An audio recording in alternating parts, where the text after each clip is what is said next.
এটা একটা ট্যাকটিস। তার মানে কি মুক্তিযোদ্ধার সন্তান নাতিপুতিরা কেউ মেধাবী না, যত রাজাকারের বাচ্চারা নাতিপুতি হলো মেধাবী, তাই না?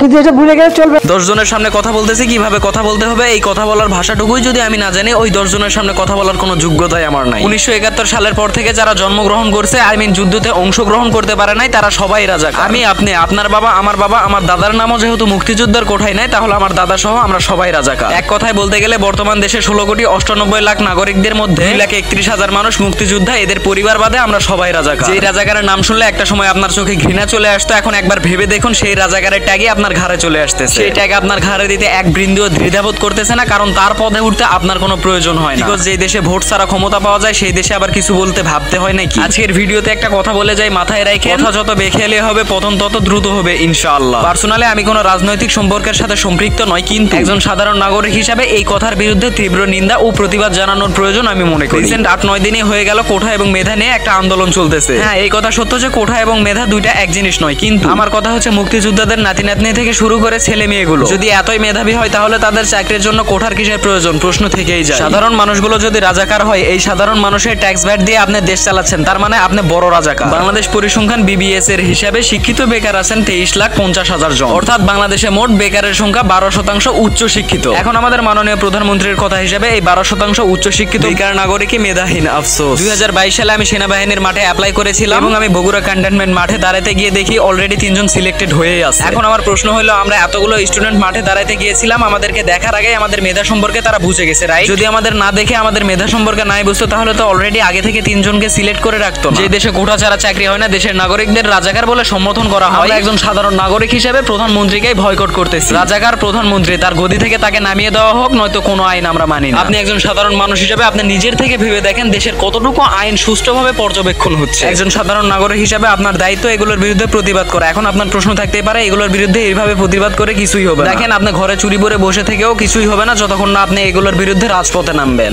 যত রাজাকারের বাচ্চারা নাতিপুতি হলো মেধাবী, তাই না? আফসোস, আমাদের দেশ যে পরিচালনা করতেছে তার ভিতরে শিক্ষা থাকতে পারে, কিন্তু সঠিক শিক্ষা নাই আমি মনে করি। কারণ যার ভিতরে সঠিক শিক্ষা থাকবে, সে 10 জনের সামনে এরকম ভাবে কাউকে ছোট করে কথা বলতে পারবে। কথা বলার ধরনটা আপনি একবার খেয়াল করলে দেখতে পাবেন কথার ভিতরে কতটা অহংকার লুকিয়ে ছিল। এবার যাই হোক, আপনাকেও আল্লাহ তাআলা দিন শেষে বোঝার তৌফিক দান করুন। রিয়েলি একটা দেশ পরিচালনা করে যে তার মুখের ভাষা এতটা ঘৃণিত হবে, এটা আসলেই মেনে নেওয়ার মতো কথা নয়। আমি আপনি যদি রাজাকার হই, তাহলে রাজাকার সেও। ধন্যবাদ।